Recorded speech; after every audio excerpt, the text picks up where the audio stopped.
WATD presents John Paul, the Car Doctor. All things automotive. Have questions? Call 781-837-4900. Now, here's John Paul, the Car Doctor.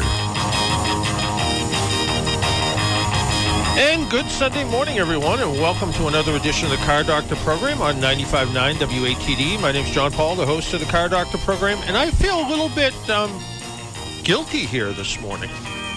We have Jesse's off on some fabulous vacation. He went to Greece to go visit his family, so he's out. I saw some pictures on Facebook. He's out on the Grecian ocean, I guess, or wherever he is. He had some beautiful pictures posted, and his kids apparently adopted every wild animal they saw, or every cat and dog, or whatever the case is. So we'll have to talk to him about that when he gets back in a couple of weeks. But why do I feel guilty? Well, Tim's filling in for Jesse, and our guest today is Myles Heger. He is you know him from Myles on Motorsports, but he's in the studio. He brought somebody with him. Everybody's in the studio but me. So I'm kind of here in my little tiny place where I do my radio program, but so that's so I feel a little bit guilty, I guess, but not guilty enough to leave Cape Cod through the traffic, turn around to drive back through the traffic. So we'll do that. Coming up on the show, also, we're going to be talking about the Mazda CX-50, Mazda's SUV, a little bit more outdoorsy. We're going to be talking about that, and we're going to be some of the questions that came into the mailbag this week. Some very interesting ones, some head scratchers in there, and some kind of simple ones too. So we'll have that all coming up too. And of course, we want to hear from you. Our phone number is 781-837-4900. But first off, let's talk to Myles. Myles, good morning and welcome to the Car Doctor program. Yeah, good morning, John. Pleasure to be here. Thank you for the invite and looking forward to this. And who did you bring with you today? I brought my co-host, the dangerous one, Paul Scally, along. How you guys doing? Good. How are you? I'm doing well. So why are you the dangerous one? It's just one of those. I'm a driver. I race cars, and it's just one of those names that gets tagged on you a little bit. I kind of embraced it a little bit. I don't know if it was a compliment or an insult at the time, but it's kind of stuck. Yeah, there you go. So, Myles, tell me about you and how you became a motorsports fan. Well, for me, I've been in radio for a chunk of time, and the motorsports thing has always been in the background, and it started back in about 1997, 98 when Terry Labonte got wrecked at Bristol by Dale Earnhardt. That got me hooked, and since then just continued to love the sport, motorsports, and like I said, got involved in radio early on, and for the last couple of years before I started the Myles on Motorsports show here, I was on the JV team with Jared Valenzola, and the fit and the jump was right. We started out in January, beginning of the year, on Tuesday nights, and just recently in July we moved over to Wednesday nights with Tim, and we're having a lot of fun with it. The product and show has been great. We have... if you want to learn more about the show, for your listeners who might not have, heard of it before, we are on Facebook, Myles on Motorsports, also on YouTube with many of the interviews that we've done. And, we're just kicking it and having a good time doing it, John. And so, Paul, you didn't want to use the Intimidator name, so you went with the dangerous one? Yeah, I don't think I'm quite that good to take that name from that guy. Everybody has sort of a specialty, whether it's drag racing, whether it's local tracks, short tracks, maybe even finding tracks that don't even exist anymore, and they're just sort of overgrown. What's your specialty? What do you like? Do you like the local short track type stuff? Do you like discovering those tracks and kind of working through there, or are you happy at New Hampshire International Speedway, or maybe out in the Poconos at that big track out in the Poconos? Well, I can tell you, for me, obviously as a diehard NASCAR fan, New Hampshire Motor Speedway has been my home track for many years, but I was really able to get into the local short track scene during COVID, really, when there were no tracks around that were open to the fans. We started going up to New Hampshire to Star and Lee, and in 2020, and then 2021 when Seekonk reopened. Got to go down to Seekonk and see Paul win the Boston Louis in June of that year. And it's come full circle because now I am announcing down at Seekonk on Friday and Saturday nights. So the local short track is really the place to go, and that's where the grassroots really starts. But again, I love the New Hampshires. I love Pocono. I do love the NASCAR circuit of things. And I know Paul can probably tell you a little bit about his racing. But for me, the short tracks have really grown on me the last couple of years. And, of course, the NASCAR-sanctioned tracks will always have a spot in my heart. Do they still call Seekonk the Cement Palace? They call it the Action Track of the East. We call it the Cement Palace. Yeah. Us older guys. Yeah, that's a name. I've only been to that track a couple of times in my life, and I always found it great. And the idea of, and I don't care if it's whether it's drag racing or NASCAR style racing. When the budgets get unobtainable to me, whether you watch stuff like Street Outlaws and you look at 2,000 horsepower cars that they put $100,000 into the engine, and you kind of like, it doesn't seem attainable. But when you go to someplace like Seekonk or Lee, and it's a couple of guys that have a flatbed trailer, they bring their car, they race it, they enjoy it, and they have fun. That to me seems like a lot more fun. Oh, absolutely. Last night down at Seekonk, it was certainly a lot of fireworks. Let's put it that way. The racing was incredible, and anytime you've got fans, up in arms, it means that the racing was certainly chaotic, I guess, and that's what we had last night there. But the program all around, Fridays and Saturdays down at Seekonk. Dave and Ed and their crew do just an incredible job, and it shows for sure. Now I have adult ADD, so I tend to watch NHRA because it gets over in like three or 4 seconds. Yeah. But I still do, and my full-time job is I work for AAA, and at one time we actually sponsored NASCAR for a little while, and we had some changes in budget cuts and stuff, and we couldn't do it anymore. But to me, it was always fun to watch NASCAR when I knew the driver. If it was somebody who at least I felt like I had some connection with. It's great to see former local guy Dale Quarterly, which I guess he was on your program not that long ago, but to see him back on the track again. Especially, I got a real kick out of, two things. I guess when he went through the Daytona grass field and tore that up, his sponsor got a lot of airtime for that this year. But also when he was out at one of the NASCAR truck races, which is typically younger drivers, and it kind of went over the driver lineup, and it was sort of like, this guy who's 23, this guy who's 24, and 62-year-old Dale Quarterly. Yeah, and I kind of laughed at that. And it's nice to see he's out there, and it's nice to see he's racing. Yeah, no, and Dale was a great interview on the show, and I do believe coming up in a couple of weeks he's going to be running at Watkins, actually next weekend. Next weekend he's in the ARCA car up at Watkins Glen, and I don't think my schedule is going to allow, but he did invite us up there for that one. And so you'll see him out there next week. But yes, it's been great to see Dale get a couple of runs this year in the truck series, and you're indeed correct. Most of those kids are anywhere from 17, depending on the track, 16, 17 to, of course, Dale's one of the seasoned, chiseled veterans there at 62.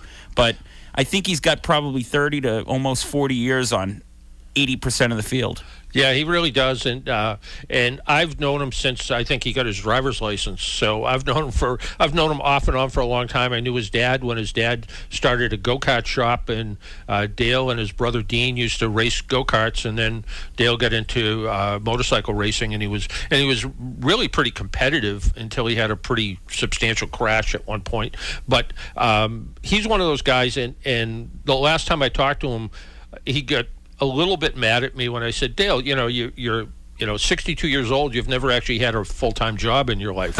and I said, and believe me, I'm jealous. I said, you've never punched a time clock. You've never gone out and you've done everything you wanted to do with no regrets doing it, which is pretty phenomenal. Oh, absolutely. And I don't think you're the one and only person to tell him that. I know somebody else who told me the same line, and it got him. So. Yeah, and his dad Herb was, one of these guys that could kind of take nothing and make something out of it, which was always pretty interesting. And I think Dale learned a lot about that and kind of made it work for him. So that worked out well. Paul, tell me about what you race and where you race and how long you've been doing it. So I race in the Northeastern Midget Association. I've been. My first year was 1993, so however long that is, almost 30 years. Yeah. And it's a touring division, so we race at all the New England tracks. Every track in New England, I'd say I've been on at least 5-6 times through my career. Good series, good bunch of people, a lot of history. It's the oldest touring division in the country, in any division, and it's good to be part of it. And tell us about the cars. So the cars are they've since tried to, like you talked to before about the expense thing, they've tried to control the expense thing. So we actually have 2 divisions that we feature. One is a what we would call a national midget. It's a car that's about 1,000 pounds, has a 400 horsepower 4-cylinder motor in it, all purpose built, little more expensive on the engine side. And then there's a what we call a NEMA Light, which is a Ford Focus engine-based series. Same exact car, smaller engine, little less displacement. They do allow you to do some work on it, and it's about a 200 horsepower car that's 1,200 pounds, and it has a clutch in it. And these cars, for kind of radio visualization, these are the small cars with the big wing that sits sort of sideways across the top of the roof, right? Or yes. Across the top of the cage. So that's really only a Northeast thing, where the midgets across the country have no wing. Up here, we've always been wing. Okay. And we believe that it makes better racing because you obviously get more downforce. Cars go a little faster. You get a little more stability. And, so we have those wings on top, and, we put on some pretty good racing. Now, midget racing's been around forever, right? That's been, that was, they were running like 4-cylinder Offenhauser engines in the, the 40s or something, right? So my understanding of it, and I, believe me, I don't go back that far, but midget racing was the first form of like competitive racing there was. When they ran the flathead 60s and everything else. And then from that, spurring the Indy cars and all that, which were just, if you ever saw an old Indy car, it's just a bigger midget. You know what I mean?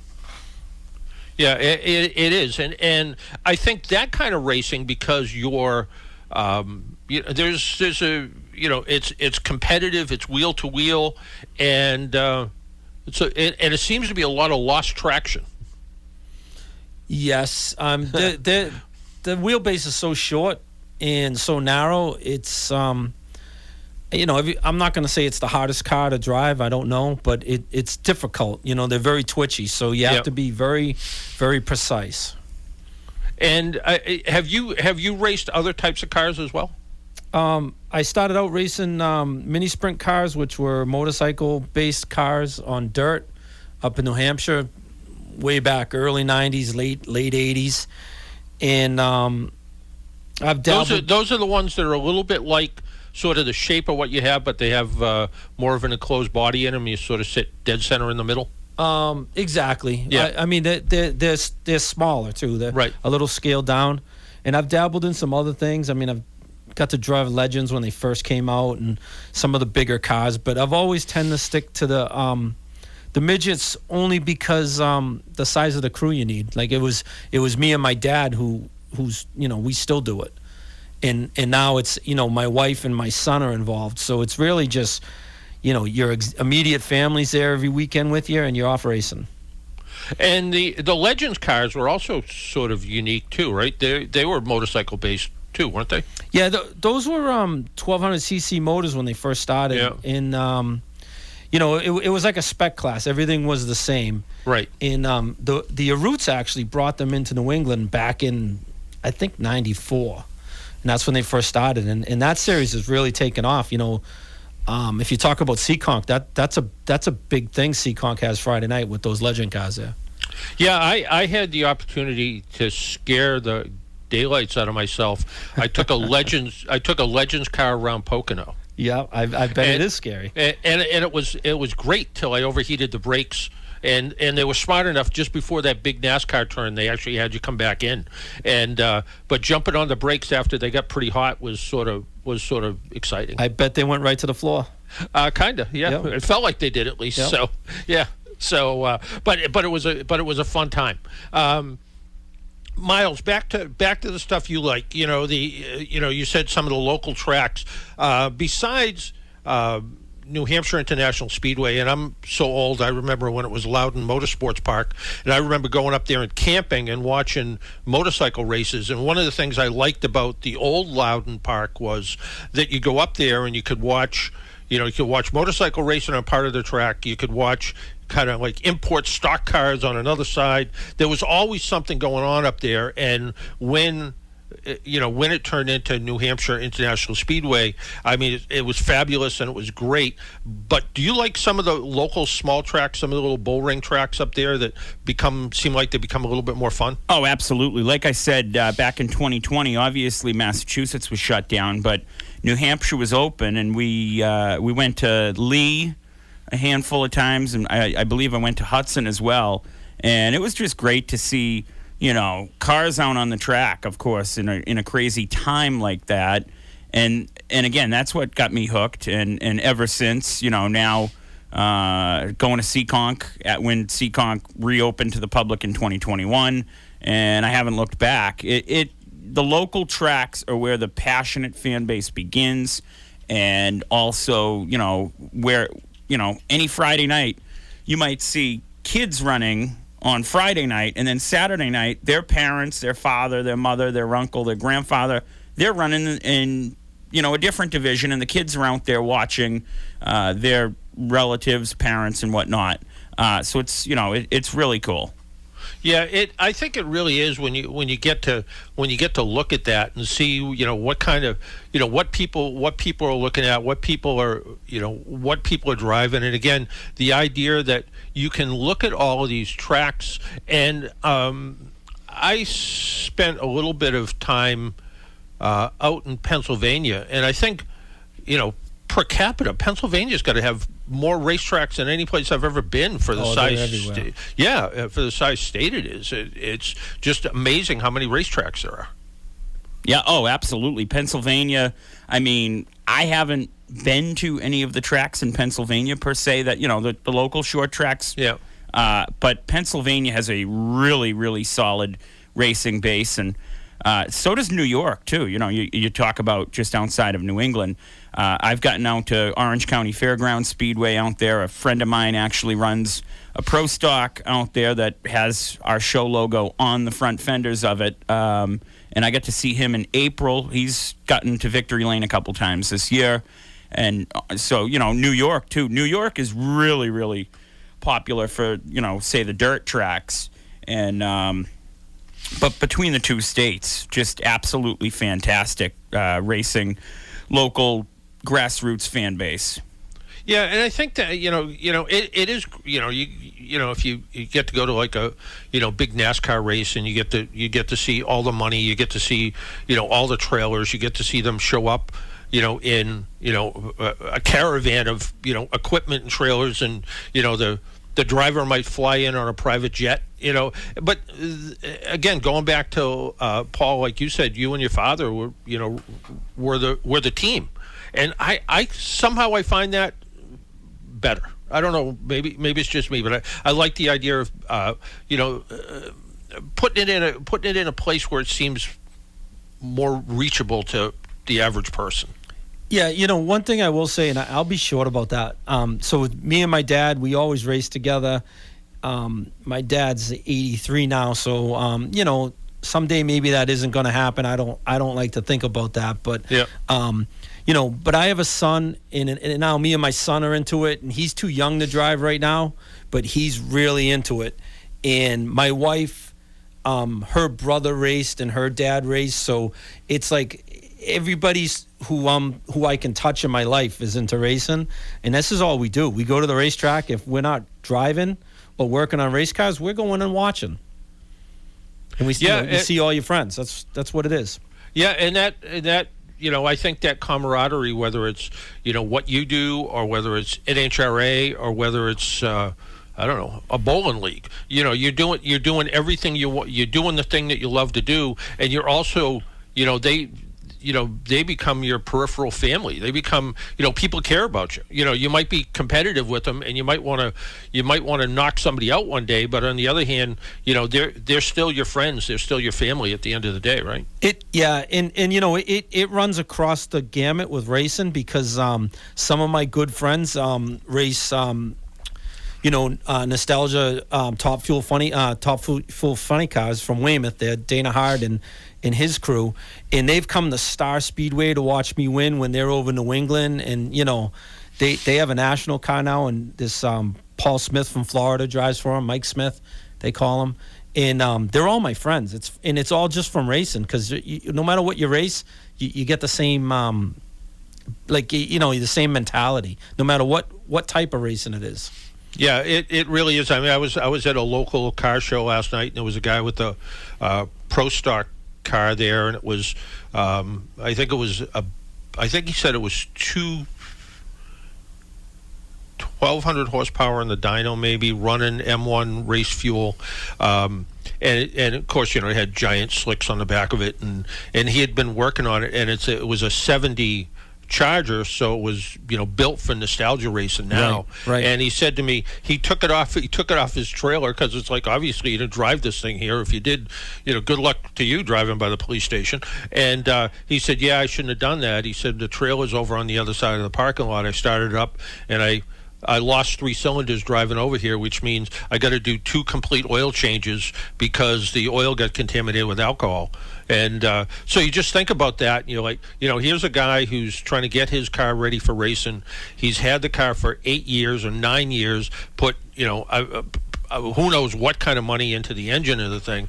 And he wanted to show it off a little bit, drove it over into the parking lot. And he said, I should have never done it. I should have let it sit at home because, that little short drive is what caused me problems. And you think about, he seemed like just a regular guy with a regular budget, but, even the idea of doing, whatever it has, 12 quarts of oil in it or something, doing 24-quart oil change is not cheap either. No.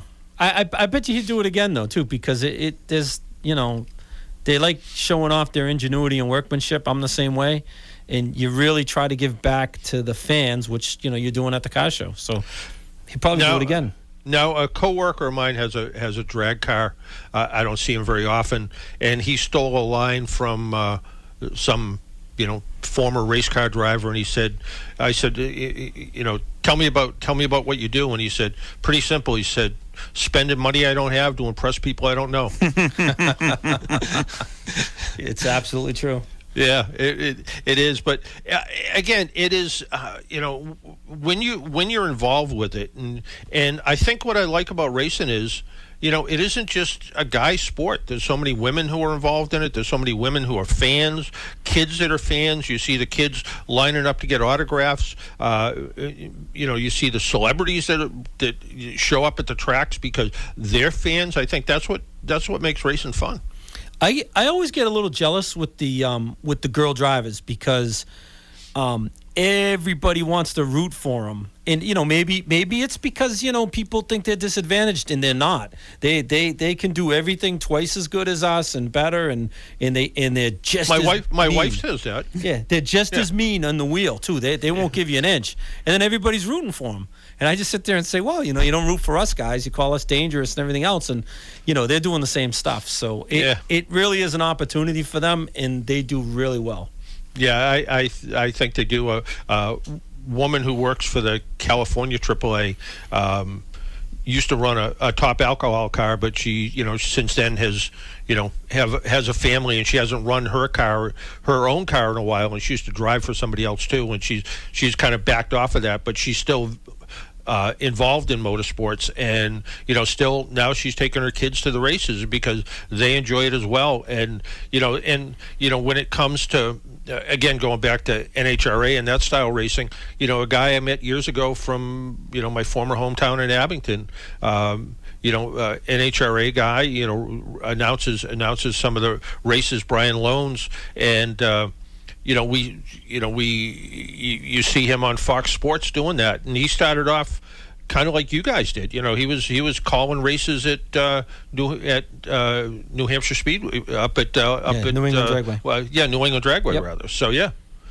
So and now now every once in a while I watch like Motor Trend TV or something, and either Finnegan or the other guy there whose name I can't remember right now. All of a sudden they'll talk about Brian Loans and how he's been to 150 closed down racetracks in his life or something, and it's like, hey, this is local guy Brian who's kind of turned into a big deal in that circuit now.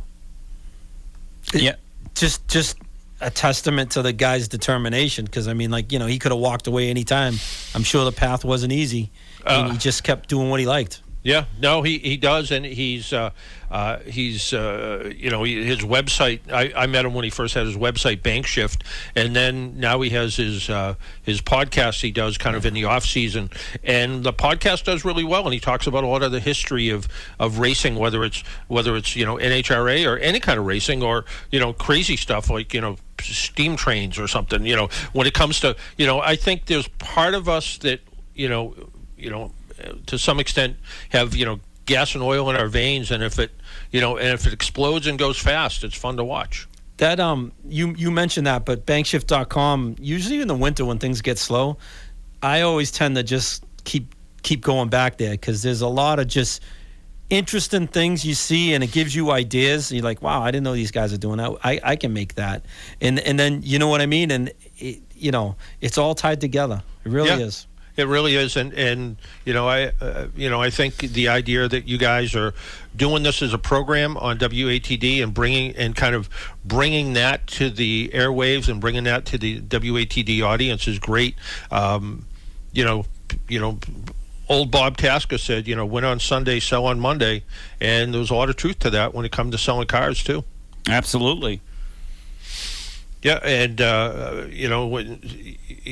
I had the pleasure of meeting Bob Tasker the first or whatever he was years ago, and I asked him about that, and he goes, yeah, he said would sponsor a race car, would have a race car, and when our Ford won, he said we'd see people come into the showroom on Monday morning.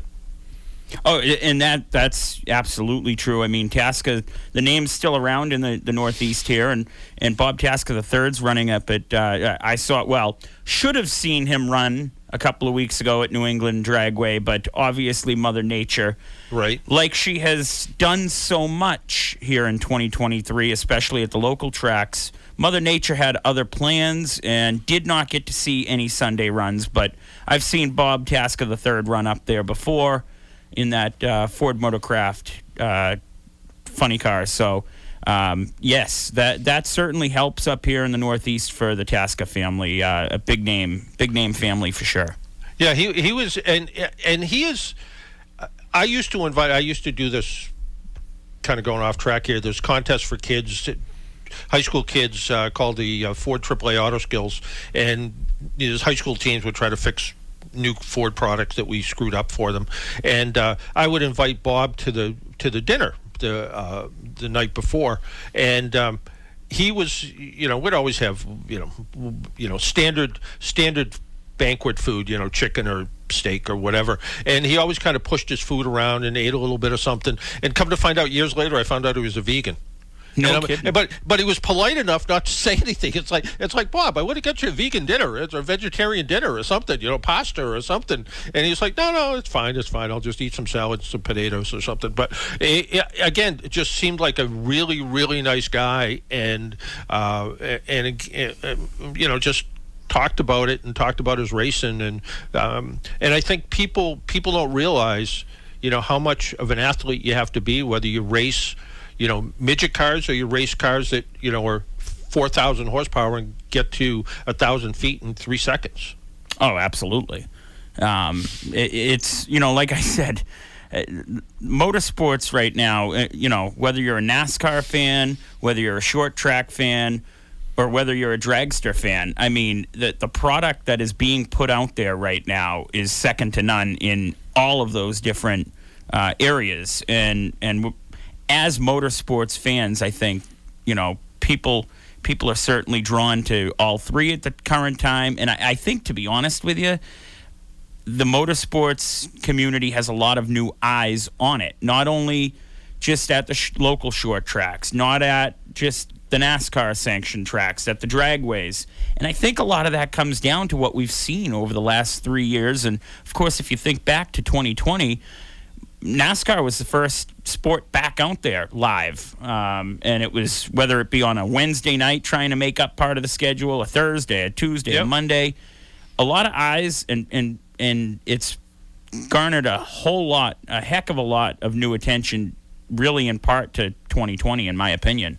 Yeah, it really has. Before we let you guys go, do you like to look back at history? Do you like to look at the bootleggers that turned into racers? It's funny you say that. I actually got to attend the All-Star race back in May down in North Wilkesboro. And, of course, that North Carolina, South Carolina, Virginia area is really where NASCAR started, based in the sense of, running moonshine. And they had a really cool Q&A up on stage in North Wilkesboro. And it was the moonshiners and revelers. And, it was the cops telling stories about chasing some of these guys, and these guys telling stories about outrunning the cops. And I just, as a history buff of the sport, I was just blown away. I thought that was really, really a cool Q&A. And, it's something that those folks in North Wilkesboro, North Carolina, could relate to. Just like up here, when NASCAR was in New Hampshire a couple of weeks back, they had a lot of the local short track guys who, grinded out and, gritted their teeth on the local short tracks up there for a Q&A. The Dave Dion, the Andy Santerre, Brad Layton, the Dragons. It was really cool to see that aspect of things, because, of course, the Northeast not only has put out a lot of broadcasters into the sport, but they've put out a lot of local short track guys running NASCAR sanctioned events. Yeah. What do you got coming up this week on the show? So this week we have a little bit of a crossover, of course, where I started here on WATD, the JV team. Jared Valenzola joins the show, and we're going to talk with race car driver turned politician up in Maine, Austin Theriault.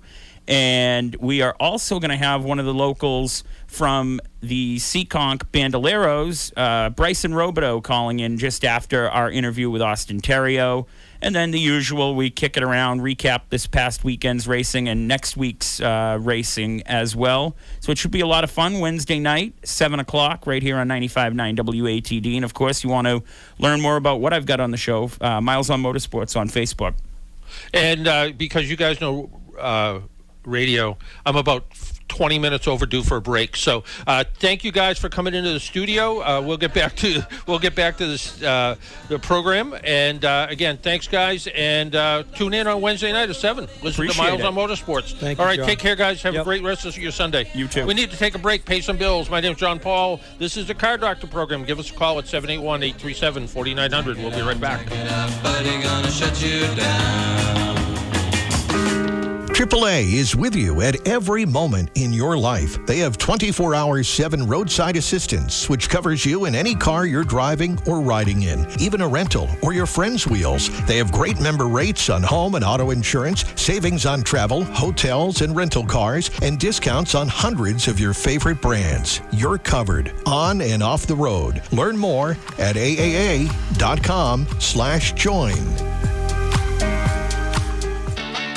It's a grill and chill summer here at WATD. Listen for the sound of the sizzle. When you hear the sizzle, be the correct caller and win prizes from places like Somewhere Else Tavern, Plymouth Patuxent Museums, and the South Shore Music Circus. We then turn up the heat, as each prize winner is qualified to win a Weber Genesis grill from Hingham Lumber. Keep listening through the grand prize drawing during the South Shore's Morning News this Friday. It's a grill and chill summer. Brought to you by Hingham Lumber on your station with the sizzle. 95.9 WATD. This is my time. Hey guys, it's Lexi James. And we're Crier Creek. Twilight Showcase Radio, hosted by Sandy Stride and Keith James. Tune into Twilight Showcase Radio Sundays on 95.9 WATD and 95.9WATD.com. Search for Twilight Showcase on Facebook. And visit twilightshowcase.org. Twilight Showcase, tomorrow night from 7 to 9 on 95.9 WATD. See the USA in your Chevrolet. America is asking you to call. Drive your Chevrolet through the USA. America's the greatest land of all. On a highway or a road along a levee. Performance is sweeter. Nothing can Welcome back to the Car Doctor program on 95.9 WATD. Thanks to Tim for pulling out some great music here so far. I'm sure he's got more in his little bag of surprises here. Oh, yes. Yeah. Our phone number is 781-837-4900 if you would like to join us. Phone lines are open, 781-837-4900. You have a question about your car or a problem with your car, give us a call. We'll try to answer that for you. I'd like to talk about a car that got me around a couple weeks ago, and that was the Mazda CX-50. It's Mazda calls it a little bit more rugged version of their SUVs. It shares its platform with the CX-30 crossover. It has about the same engine and same 6-speed automatic transmission as the CX-5. So think of the CX-5 kind of ish size and shape, but a little bit more off-road. That's slightly more ground clearance, heavy-duty suspension. Buyers have a choice of a 2.5-liter four-cylinder engine. Makes 187 horsepower, and there's a turbocharged engine, too, for 227 horsepower. Interestingly, like a lot of turbocharged engines, it gains 29 horsepower if you run premium fuel in it. And a lot of cars you don't have to run premium fuel, but and generally maybe 5% horsepower difference. This is a full 10% difference horsepower running premium fuel. So they have it tuned pretty interestingly. The CX-50 comes in an abundance of trim levels, 9 in all. Our road test was a top-of-the-line turbo premium, had the attractive leather interior, panoramic sunroof, big infotainment, Apple CarPlay, Android Auto, wireless phone charging and connectivity, just about every electronic safety feature possible. For an off-road car, it had, because it was a top-of-the-line model, had that kind of luxury car look and feel.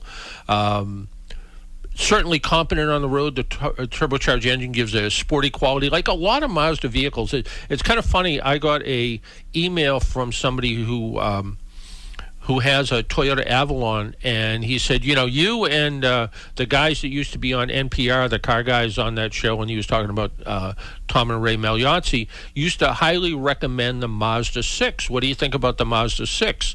And he said, you've been quoted as saying it's the best kept secret from Mazda. It was, because it was such a good kept secret. They didn't sell enough of them, they quit making them. But everything Mazda has a little bit of that extra kind of sporty flavor. It's like they tried to take a little bit of the Miata and kind of blend it together with their vehicles. So CX-50, comfortable to drive, handles well, offers high-class interior, premium touches, and again, somehow Mazda managed to meld fun to drive and rugged off-road capability in a tidy package. A little bit of zoom in there. 25 miles a gallon, 31 cubic feet of room with all the seats in use, 56 cubic feet of room to carry all your gear and stuff, and 29 miles per gallon on the highway. Now, I'm guessing, Tim, that phone ringing I just heard means we have a call. Yes, and I just want to add on, I'm so excited you're talking about Mazda CX-50 because I have the smaller relative to that. I have a CX-5, and what you just said about blending the Miata into everything they make, I agree 100% because I tell people this doesn't handle like an SUV. This handles like a Mazda. And it's great. I love it. But we have Mike in Bridgewater calling in. Michael, good morning. Morning, John. How are you? Pretty well. Yourself, sir? Pretty good. Drying out from the overnight rain and the thunder that kept me awake all night. Yeah, squish, and all that stuff. Yeah. If I may, 2 questions. They're totally unrelated, and it's more calling on your experience. John, floor jacks, the typical floor jack you have at home, you just jack up your car. When you are not using it for extended periods of time, like months, does it matter, the valve? Should the valve be in the closed position like you're going to jack up, or should it be in the open position like you let the car down? That's a really good question. It doesn't matter. It really doesn't matter. I was thinking that too. So I don't think it really matters. I mean, I guess I would probably leave it just cracked open because that when you go to grab it, it isn't already starting to pump up and kind of gets in the way. So I would probably leave it cracked open. It's it depends on the jack. I had, before I moved from Abington, I had a really nice little 2-ton. Well, actually, I had 2 of them. I had a little, like a regular full-size garage jack. It was a 2-ton one. It was a nice little jack. I just couldn't see trying to bring it here or to Florida, and it just seemed like it would get in the way. And I missed that jack, but I also had an old Hein Warner, kind of a compact jack, but it worked so much better than these little jacks you buy for $50 at AutoZone or Walmart. And that one, though, I used to leave that one with the valve closed because I didn't use it very often. I'd use it twice a year or something, and it always seemed like whenever I went to use it, it had always lost a little bit of oil. And I was like, then I noticed when I did leave the valve shut, it didn't seem to do it as much. Now, I don't know if it was just coincidence or what, and I gave that jack to my nephew, and he still uses it to this day. And I said, you ever have any problem with it leaking? And he goes, no, I use it all the time. It's fine. So maybe the seals were getting a little bit dried up in it, and maybe keeping the valve closed helps preserve the seals. Okay, so that's what I'm going to do. I'll keep it close. Thank you. Second question, totally unrelated. Home generator, when the power goes out. Bought it brand new from one of your favorite places, Harbor Freight. Obviously, haven't had to use it. You know how that goes, John. Fantastic. So anyway, she had 2 years. Here's the issue, though. Had original gas, always stable in my gas, but I'm going to say I've been adding gas, starting it up every once in a while here, and sometimes you get the carburetor that doesn't want to cooperate, so whatever. My question is this. It's been 2 years. It's probably got some of the 2-year-old gas with stable in it, and everything else that's been added every gas has had stable in it. What do you suggest I do? Should I just add new gas? Because today's the day I'm supposed to start it up, lug it out, get a hernia, and then put it back in. So should I get rid of the gas out? I would drain the tank the best you can. Drain it into a gas can, and put it in your car. Put a little bit in your car every week because it probably doesn't hold much gas, right? Gallon maybe. No, it's not very much. And besides, I don't think the gas gauge works very well. But that's another story. So anyway, I would drain it out because as good as stable is, 2 years later, there's gonna be some gum and varnish that's going to build up in there. So I would add some fresh fuel. And where you use it, how you start it up every month? Probably it was supposed to be. I was pretty good initially every 3 months or so. Now it's kind of stretched out to like when you change your oil, it was every 3. Now it's 5. Now it's 7. Whatever. So now it's probably 5 months. It's sort of like when you got the new car and you vacuumed in between the space between the seats, and then now you're not vacuuming quite. You don't have quite the same amount of detail. Yeah. No, and it's not washing it every week either. That was another. Yeah. So that went bye. Yeah, I mean, if I was in your situation, and I hate to say this because it's part of me says it's stupid, but I would go buy that non-ethanol fuel you can buy at Home Depot or someplace, and it doesn't have any ethanol in it. It comes in gallon containers. It's stupid expensive, but it doesn't tend to go bad. Okay. And where you're not doing much to it, you get a pretty good shot that it's always going to start up when you use that fuel. I actually had experience with that with the chainsaw, but that's the mixed stuff, and I actually ended up having to replace the lines, and that's all I put in the chainsaw because I used that so sparingly I never want to see it again. But that's right.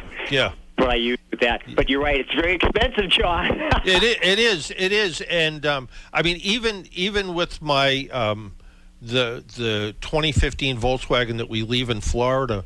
In Florida, it's a little bit easier to get recreational fuel because it's such a boating community down there. So you can get non-alcohol fuel, and say if regular's $3.50 a gallon, the non-alcohol fuel's $4.75 a gallon. But I usually try to top off the Volkswagen with that, even though it's only going to sit for 6 months, and chances are it would start up with whatever was in it. But I go ahead and do it. But yeah, I mean, to buy a gallon of the non-ethanol fuel couldn't hurt in that application. And I mean, that's the thing with generators is, and I've been like probably most of the world, I get a coupon every once in a while from Harbor Freight that says 25% off of everything, no restrictions. And I'm like, and I kind of look and I go, should I buy that little 2,000 watt generator and never take it out of the box? And decide that on the day that I'm going to need it, I'll put oil in it and put fresh gas in it. And until then, it'll stay in the box forever and ever and ever. And, hopefully I'll never need it. But and I keep looking at that going, should I? Because years ago, I had an old generator I got from it was somebody gave it to me. It was an old, I think it came off some Navy boat or something. It wasn't the most powerful generator in the world. It was noisy as can be, and it didn't run. And I took carburetor apart and cleaned it, and it started up, and it was enough to cool the refrigerator down and stuff like that. And I'm like and I couldn't wait to give that thing away because it weighed like 1 billion pounds, and it was like, when I'm going to use it, the day I'm really going to use it, it's probably not going to work. So So all you can do with yours is, I would pull the plug every once in a while just to see how clean it is, and you can try. And this is kind of like a weird old trick, before you put the spark plug back in, kind of slowly crank the engine over till it's up on the compression stroke. Hold your thumb over the hole, and when it comes up on the compression stroke, that means both valves are closed. Put the spark plug in. That way, it's going to keep any moisture from entering into the cylinder, and then try to use decent gas in it and hope it starts when you go to need it. Yeah, John, if I go out and buy that expensive gas, I would have to drain the gas. I couldn't just add to it. Yeah, I wouldn't. I would drain it or siphon it or whatever you can to try to run out whatever's in there. So if you can drain as much fuel out of it as possible and then start it up and let it run until it runs out of gas, then put the fresh fuel in it, I think you'll be in good shape. Thank you, John. I appreciate it. I'm looking forward to. Remember the old, we used to take and suck, and then you get a gasoline cocktail before the gas was in. Right. You can. By the way, you can go to Harbor Freight's probably one of those places. You can go to Harbor Freight, buy this little. You can get 2 little siphons. There's one you kind of shake with your hand, and it creates a siphon and sucks the gas out. The other one is there's one that you put a couple of D-sized batteries in it. I think it's like $12. You stick it in a tank, stick the hose in a gas can, turn on a switch, it siphons all the gas out. That's great. Thank you, John. I appreciate it. Really enjoy your show. Thank you. All right. Thank you. Take care. Bye-bye. We need to take another break. My name's John Paul. This is the Car Doctor program. You're listening on 95.9 WATD. Our phone number is 781-837-4900. We'll be right back.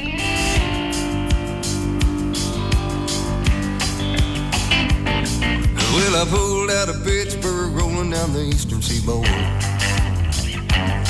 I've got my diesel wound up and she's running like a never before. There's a speed zone ahead, but alright, I don't see a cop inside. 6 days on the road and I'm gonna make it home tonight. Quality. It's a word that most people don't use when they talk about painters, but our customers do. Hi, I'm Sheldon Stewart from Stewart Painting, and we take great pride in providing quality work. To us, quality means that our professional team shows up on time and gets the job done to your complete satisfaction. We do our work on time, clean up, respect your property, and leave you to enjoy your beautiful, newly painted home. We are committed to our customers, the community, and to quality.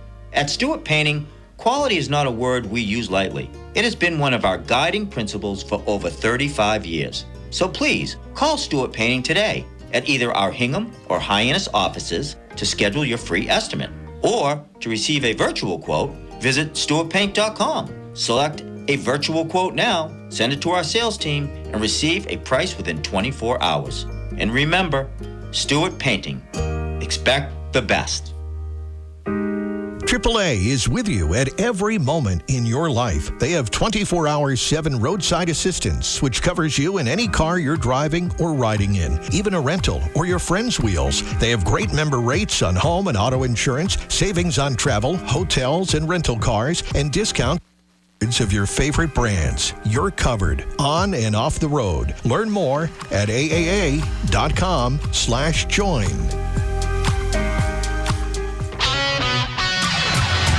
Talk radio with a South Shore point of view. Hi, I'm Kevin Tachi. Join me tomorrow for Monday Night Talk, where the South Shore comes to talk. Tomorrow night after the 6 o'clock news here on 95.9 WATD. We are the men of Texaco. We wear the Texaco star. We like to think of Texaco. We've got everything for your car. We've got wipers for your windshield, belts and plugs and tires too.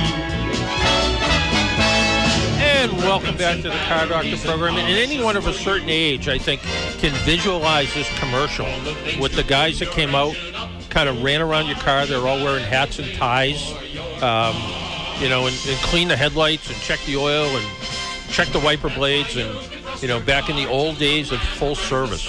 And, I worked when I was 16 or 17. I worked in a gas station, and that was a requirement. It was a requirement. You went out and you besides putting gas in the car, you also clean the windshield. You'd ask if they wanted to check the oil, and while you were under the hood, you'd top off. They had, I think, the cheapest windshield washer solvent there was. Yep. But still, you'd add to it, and people appreciate it, and they'd come back. And even though the gas might have been a couple pennies more expensive than some of the other stations, they appreciated the extra service. And although I will say I never wore a white shirt and a tie working at the gas station, just isn't something I would do. Somebody wrote into me, and they had a pretty interesting question.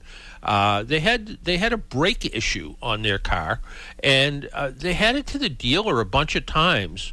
And what was interesting about it was when it was at the dealer gave up on it, which I thought was sort of weird. They said they tried a bunch of different things, and it had a problem where the brakes would pull to one side, and they claimed it was pulling on the kind of on the left side, I guess. And what I thought was kind of interesting about this was there was a technical service bulletin about something very similar to this. Their car was it's a 2017 Ford Flex. It's got 30,000 miles on it. They said when braking firmly, it developed a slight pull to the right. It doesn't affect the steering and doesn't seem to represent any imminent danger. They write like a novelist. Note: The car was never in an accident, only driven 6 months out of the year. We're snowbirds. We brought the car to the Ford dealer. They installed complete brakes, including rotors, did a wheel alignment, didn't correct the problem. They said they thought flexible rubber hoses to all the wheels was a problem. Still no correction. The problem in the right rear is they checked and tightened everything. They waited for a Ford tech supervisor to get his opinion. They took it for test drives. The problem still exists. After having the car for 11 days, they called and said, pick up your car. We gave up. We threw our hands in the air and said we couldn't solve the problem. Coming from the Ford dealer who brought in technical support and they couldn't solve the problem? That's kind of an engineering nightmare, it sounds like. But, and I think this is where a good visual inspection is so important. I was just killing time the other day, and I was watching a video of a brake problem where the brake started getting hot, and it had been in several garages. The last one did a full brake job, replaced the hydraulic hoses in the front. They used the wrong hydraulic hoses, and why they even let it go that way? They looked like guitar strings. They were so tight. But that wasn't the problem. The problem was someone at some point replaced a brake line to a distribution block, and they actually crimped the brake line. So I think what happened was when you were stepping on the brake, pressure was holding in there and wasn't releasing the brakes, which caused an overheat. In this case, Ford actually came out with a technical service bulletin, and there is a bushing in the back that can wear out. It's sort of a tie rod-ish kind of thing. Prematurely wears out. I think visual inspection is called a rear toe link, and maybe they just missed it, or maybe they didn't read the bulletin, or whatever the case is, because maybe they were looking at strictly bulletins that affected brakes and not suspension, and where it doesn't cause a dramatic pull but a slight pull, that's where I'd look. So again, you have to use this visual inspection to come to the bottom of all this. Well, we're just about out of time. I want to thank Tim for joining us today and filling in. Tim, you're going to be here next week too, right? Yeah, I'll be here. All right, good. Next week, we're going to be talking to the folks from Empire Car Covers. So, season means maybe it's time to think about covering up your toy for the winter weather. And I want to thank Myles and Paul for joining us from Myles on Motorsports. Tune in this Wednesday night to listen to them. Until next week, make sure you wear your seatbelt, drive safely, be good to your car, and if you see an emergency vehicle by the side of the road, slow down or pull over. It saves lives. Talk to you all next week. Bye-bye.